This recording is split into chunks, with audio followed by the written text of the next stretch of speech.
پر کبیرہ چچا کے پاس آتا ہے، چچا ہم کو بھی تو رن میں جانے کی اجازت دیجئے گا، ہم کو بھی تو دشمنوں سے مقابلہ کرنے کی اجازت دیجئے گا۔ حضرت قاسم اصرار پر اصرار کیے جا رہے ہیں۔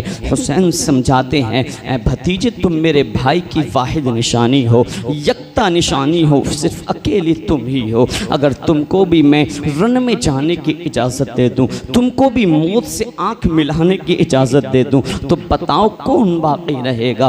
اللہ اکبر کبیرہ، لیکن شوق شہادت ایسا ہے، اجازت طلب کرتے چلے جا رہے ہیں، اصرار پر اصرار کرتے چلے جا رہے ہیں، اور جام شہادت نوش کرنے کا شوق، اللہ اللہ۔ ایک زرہ جو جنگی لباس لوہے کا لباس ہوتا ہے، اگر کوئی تیر مارے گا اس پر اثر نہیں ہوتا ہے، تلوار کا وار کرے گا اس پر اثر نہیں ہوتا ہے، لیکن اللہ کی قسم اس زرہ تک کو حضرت قاسم نے نہیں پہنا ہے، صرف ایک اچکن کرتا اپنے جسم پر ڈالا ہے۔ شوق شہادت میں چچا سے اجازت طلب کی ہے، گھوڑے پر سوار ہوئے ہیں، سوار ہونے کے بعد یزیدی کتوں کے مقابلے میں پہنچے ہیں، پہنچنے کے بعد ندا لگائی ہے حل من مبارز، ہے کوئی علی کے پوتے سے مقابلہ کرنے والا، ہے کوئی حسن کے بیٹے سے مقابلہ کرنے والا، ہے کوئی حسین کے بھتیجے کے مقابلے میں آنے والا؟ اب عمر ابن سعد ازلی بدبخت نے ازرق جو عراقی مشہور پہلوان تھا اس سے کہا ہے جا تو جا کے قاسم کا مقابلہ کر۔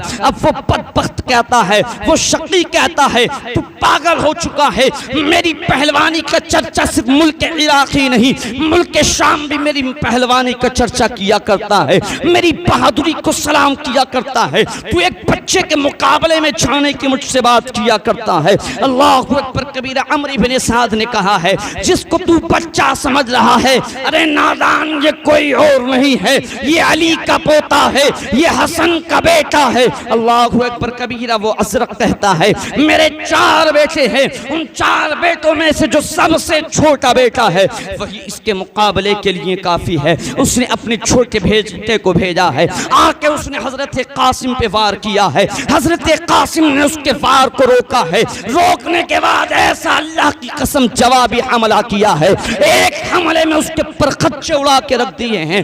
دوسرا بیٹا آتا ہے، اس کو بھی واصل جہنم کر دیا جاتا ہے، تیسرا آتا ہے، چوتھا آتا ہے، یہاں تک کہ تمام بیٹوں کو آپ نے واصل جہنم کر دیا ہے۔ وہی ازرق عراقی مشہور پہلوان جو حضرت قاسم کے مقابلے میں آنے کے لیے شرمندگی اپنے آپ میں سمجھ رہا تھا، اب مست ہاتھی کا طرح جھومتا ہوا آتا ہے۔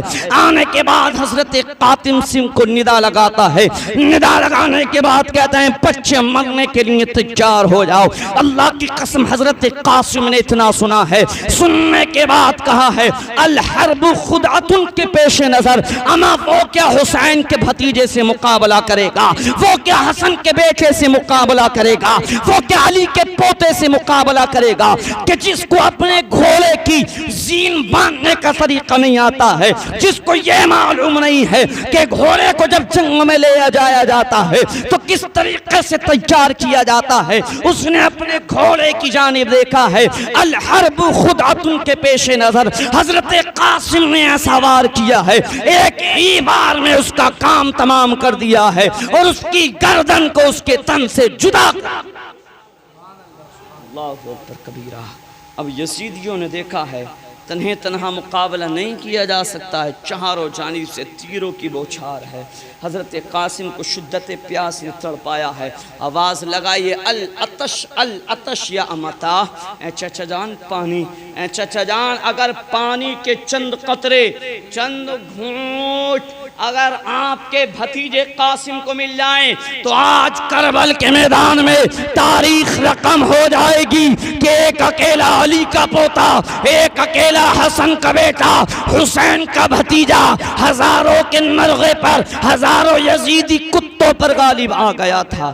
حسین نے سمجھایا ہے اے بیٹا تم یہاں کے پانی کی بات کرتے ہو، دیکھو تو صحیح آب کوثر کے چشمے پر ہمارے نانا کوثر کا جام لیے ہوئے ہمارا انتظار کر رہے ہیں۔ حضرت قاسم واپس آئے ہیں، پھر لڑتے چلے جا رہے ہیں، 27 زخم اللہ اکبر کبیرہ جو علامہ جلال الدین امجدی نے بیان کیا ہے آپ کے جسم اطہر پر لگ چکے ہیں۔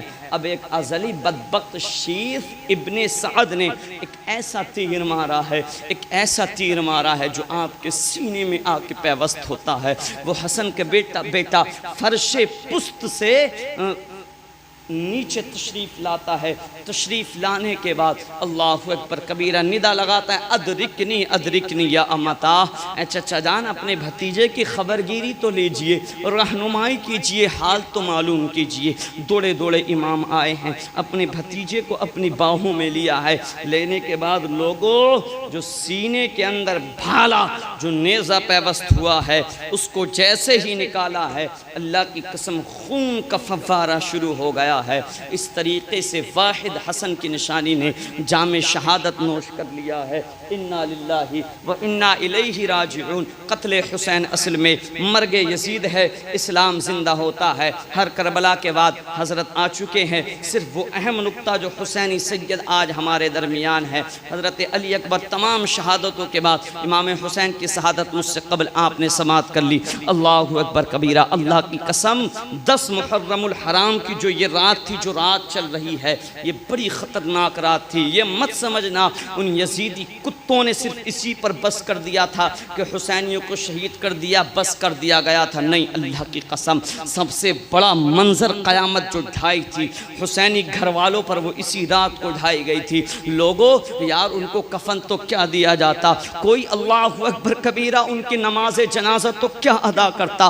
قبیلہ بنی اسد کے لوگ 11 محرم جو سب سے زیادہ اصح قول ہے، اللہ اکبر کبیرہ دوسرے قول بھی لوگوں نے بیان کیے ہیں، جو سب سے زیادہ اہل سنت کے نزدیک اصح قول ہے، اس کے مطابق اگر 11 محرم کو قبیلہ بنی اسد کے لوگ نماز جنازہ ادا نہیں کرتے تو کوئی حسین کے گھر والوں کی نماز جنازہ ادا کرنے والا نہیں تھا۔ اللہ اکبر کبیرہ، جس لباس کو پہن کر شہید کیا گیا تھا اس لباس تک کو اتار لیا گیا، ننگے بدن کر دیا گیا تمہارے نبی کے گھر والوں کو۔ اللہ اکبر کبیرہ، اسی پر بھی بس نہیں کیا گیا ہے بلکہ گھوڑوں کے ٹاپوؤں سے ان شہداء کرب و بلا کے جسموں کو روندا گیا ہے۔ یار ایک بات تو بتلاؤ یار، 6 ماہ کے بچے کا وجود کیا ہوتا ہے یار، تم بھی تو اولاد والے ہو، میاں تمہارے بچے کی طبیعت خراب ہوتی ہے، مراد آباد، امروہہ، میرٹھ، دہلی تک کے چکر لگا دیا کرتے ہو، اللہ کی قسم 6 ماہ کے بچے کا وجود کیا ہوتا ہے۔